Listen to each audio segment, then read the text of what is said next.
নমস্কাৰ বাইদেউসকল, ৰাজ্যৰ অংগনবাড়ী কৰ্মী সহায়িকা, মধ্যাহ্ন ভোজনৰ ৰন্ধন কৰ্মী সহায়িকা আৰু আশা কৰ্মীসকলৰ দৰমহা বৃদ্ধিক কেন্দ্ৰ কৰি সিটো আসামে এটা বৃহৎ কাৰ্যসূচীৰ কথা ঘোষণা কৰিছে। গতিকে বাইদেউসকল বলক আমি সিটো আসামৰ সম্পাদক প্ৰধান তপন শৰ্মা ডাঙৰীয়াৰ মন্তব্যৰ পৰা সেই বৃহৎ কাৰ্যসূচীটোৰ বিষয়ে জানি লওঁ। নমস্কাৰ, আমি CITU অসম ৰাজ্যিক কমিটিৰ তৰফৰ পৰা আজি পুনৰ আমি ফেচবুক লাইভত আহিব লগা হ'ল। আজি মুখ্যমন্ত্ৰী মহোদয়ে আঁচনিভুক্ত কৰ্মচাৰীসকলৰ মাননি বৃদ্ধি কৰাৰ কাৰণে 3জনীয়া মন্ত্ৰীক দায়িত্ব দিছে আৰু প্ৰকাৰান্তৰে মুখ্যমন্ত্ৰী ডাঙৰীয়া কৈও দিছে যে মই দৰমহা বৃদ্ধিৰ কাৰণেতো কোৱা নাই নহয়, তেওঁলোকৰ সমস্যা আলোচনা কৰাৰ কাৰণে কৈছোঁ। সমস্যা অন্য নহয়, সমস্যা প্ৰধান সমস্যা তেওঁলোকৰ মাননি বৃদ্ধিৰ সমস্যা।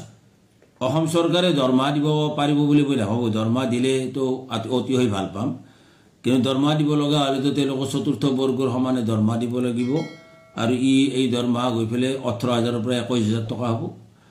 গতিকে যদি দিয়ে ভাল, কিন্তু দৰমহা দিব নোৱাৰিলেও মাননি বৃদ্ধি তেওঁলোকৰ অন্ততঃ সৰ্বনিম্ন 10,000 টকা মাহিলী হ'ব লাগে। এই কথাটো আজি দীৰ্ঘদিন ধৰি দাবী উত্থাপন হৈছে। এই কথাটোক তল পেলাবলৈ কোনো অৱস্থাতে চেষ্টা নকৰে আঁচনিভুক্ত কৰ্মচাৰীসকলৰ ক্ষেত্ৰত। এতিয়া আমি CITUৱে এই কথাটো গুৰুত্ব সহকাৰে লৈছোঁ। আমি সকলো শ্ৰমিকক, অসমৰ শ্ৰমিকৰ প্ৰতি আমি আবেদন জনাম যে ইয়াৰ বিৰুদ্ধে প্ৰবল প্ৰতিবাদী কাৰ্যসূচী গ্ৰহণ কৰা উচিত। ইয়াতকৈ স্বাভাৱিকভাৱেই ধাৰাবাহিক সাধাৰণ গতানুগতিক কাৰ্যসূচী নহয়, এটা অন্য ধৰণৰ কাৰ্যসূচীৰ ফালে আমি গতি কৰিব বিচাৰিছোঁ।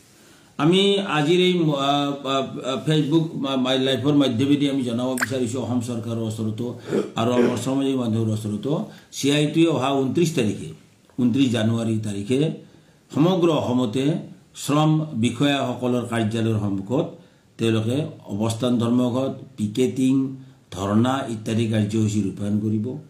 গুৱাহাটীত যি শ্ৰম আয়ুক্তৰ কাৰ্যালয় আছে, এই কাৰ্যালয়ৰ সন্মুখত আমি CITUৰ ৰাজ্যিক নেতৃবৃন্দ, কামৰূপ মহানগৰ জিলাৰ নেতৃবৃন্দ, কামৰূপ দক্ষিণ কামৰূপ আৰু আমিনগাঁও অঞ্চলৰ যি উদ্যোগ খণ্ডৰ যি শ্ৰমিকসকল আছে, এই সকলো শ্ৰমিকে মিলি আমি 29 তাৰিখে আমাৰ শ্ৰম আয়ুক্ত কাৰ্যালয়ৰ সন্মুখত 24 ঘণ্টা তাতে বহিম, অৱস্থান ধৰ্মঘট কৰিম আমি। আৰু এই 24 ঘণ্টাৰ ভিতৰত যদি তেওঁলোকে লিখিত দিছপুৰৰ পৰা লিখিত আনি দিব পাৰে তেতিয়াহ'লে আমি উঠিম, আৰু আনি দিব নোৱাৰিলে আমি তাৰ পৰা উঠি নাহোঁ। আমি এই ধৰণৰ এটা প্ৰতিজ্ঞা লৈছোঁ।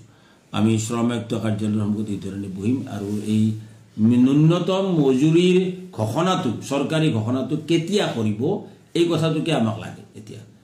এতিয়া আৰু ধৈৰ্যৰ সীমা পাৰ হৈ গৈছে এতিয়া। গতিকে বাইদেউসকল, এয়া নিশ্চয় ৰাজ্যৰ অংগনবাড়ী কৰ্মী সহায়িকা, মধ্যাহ্ন ভোজনৰ ৰন্ধন কৰ্মী সহায়িকা আৰু আশা কৰ্মীসকলৰ দৰমহা বৃদ্ধিৰ দাবীৰে সিটো আসামে এটা বৃহৎ কাৰ্যসূচী ঘোষণা কৰিছে। গতিকে লগৰ বান্ধৱীসকলক এই ভিডিঅ'টো শ্বেয়াৰ কৰি আজিৰ এই গুৰুত্বপূৰ্ণ খবৰটো জনাই দিব আৰু নতুনকৈ অহা বাইদেউসকলে অনুগ্ৰহ কৰি আমাৰ এই চেনেলটো ছাবস্ক্ৰাইব কৰি ল'ব। ধন্যবাদ। জয় আই অসম।